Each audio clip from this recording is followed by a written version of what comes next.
Problem 3-54. Give the equation of each circle below in graphing form. So let's quickly recap here what the general form for a circle is. We're going to have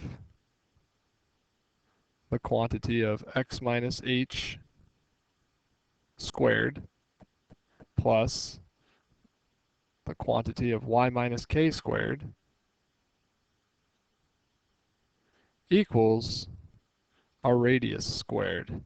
Now remember, h and k are like our locator point. In this case, it's going to be the center of our circle. So hk is our center point of our circle.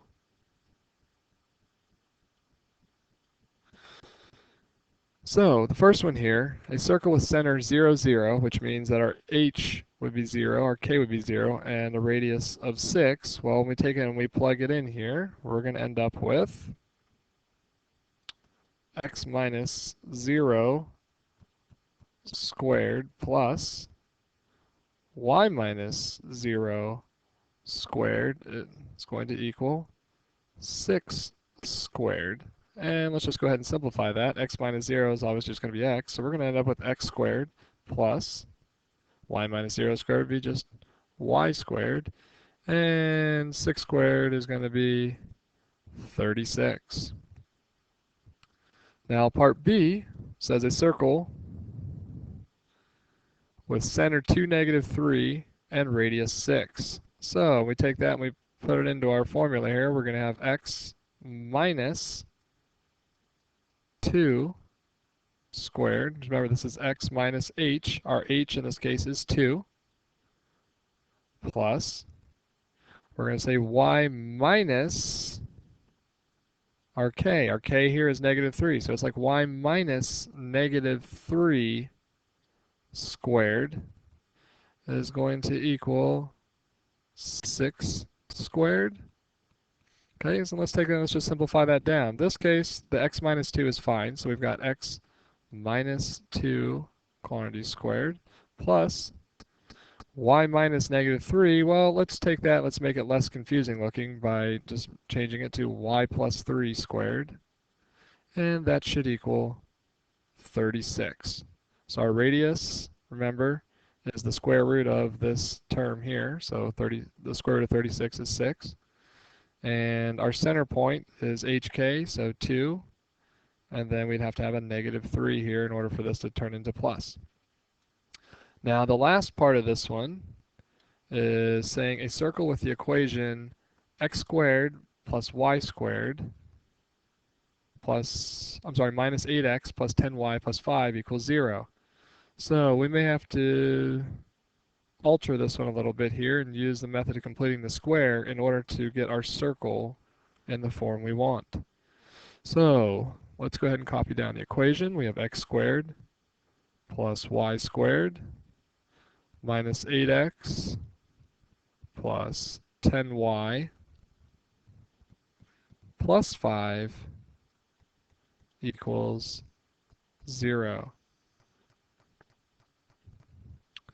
All right, so in order to cover this, we have x squared terms and we have x terms. We have y squared terms and we have y terms, and then we have constants.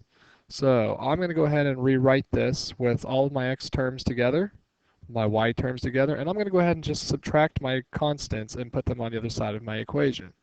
So what I've got here right now is x squared minus 8x. And I'm going to just go ahead and leave a plus blank here because I know I'm going to want to create a perfect square trinomial in order to complete the square. Now I can group it as long as I include addition here in between. So I'm going to have my y squared plus 10y plus blank. We don't know what that is yet. And if I've gone ahead and I've subtracted my 5 from each side, it should now equal -5. So let's think about here, if we were going to complete the square here, or if we needed to think about this being a perfect square trinomial. Now, if you're into using the generic rectangles, remember, if you just think about, if we have our generic rectangle and we were trying to factor it and everything here, we've already got some of our terms. We would have had an x squared here. And remember, we needed to have, because this is going to have -8 here, we need to end up with having the same terms in these two boxes here. So let's take our -8 and let's split it in half. Let's put -4x up here, and let's put -4x in this box. So if I was to look at the outside right now, I know that my factors of x squared are x and x. I'd have to multiply x times a -4 to get -4x. I have to multiply this x times a -4 to get -4x. So I know that this number here that I would need to have would be 16, because -4 times -4 would be 16 here. So I know that the number I need to have over here would need to be 16. So I'm going to go ahead here, just for the sake of explaining, I'm going to say I'm going to have to add 16 to this side of my equation in order to have 16 in here. When we look at our y squared plus 10y plus blank here, we know that we're going to have to come up with whatever number that would be. Okay, so we'll do that next here. But the one thing I need to remember here, if I added 16 to this side, what do I also have to do to the other side of my equation to keep it balanced? I also have to add 16 over here, just to make sure I don't forget to do that. So if I want to complete the square there with my y squared plus 10y, I'm going to take it. I'm going to draw out my generic rectangle. I've got, and I know it's a beautiful rectangle, so back off, those of you who don't like it. So I got y squared there. Okay, I know my factors of y squared would have been y and y.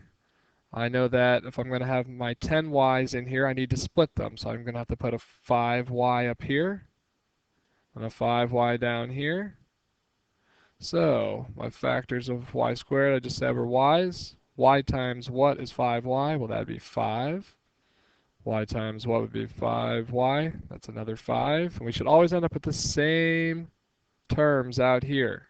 Okay, the exact same things. That's what makes a perfect square trinomial, because it's got two factors that are the same.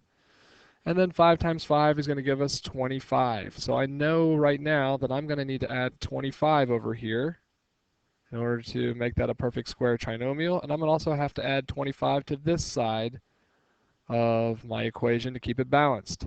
So what I have right now is x squared minus 8x plus 16, that quantity plus the quantity of y squared plus 10y plus 25 is going to equal -5 plus 16 plus 25. The reason we created the perfect square trinomial was so that it could factor into a binomial squared. This one we've already factored. We kind of factored as we were creating it here. So we know that this x squared minus 8x plus 16 will simplify into, actually will factor into x minus 4 squared plus, I have y squared plus 10y plus 25. That factors into y plus 5 squared. And that should equal the sum of -5, 16, and 25. Well, I know -5 and 25 would be 20, plus 16 would give us 36. So the equation of our circle should be x minus 4 quantity squared plus the quantity y plus 5 squared equals 36 there. Now let's just go back and peek up here. All it did was ask us to give the equation of each there, so that's all it's given us. But remember, this is a circle here that has a center point of 4, -5, and our radius is going to be 6. Remember, it's the square root of the 36 there. So if you were to graph this here, this is the information that you would need there. For -5 is the center point, radius of 6. If you still have questions, please make sure you take the time to ask your teacher.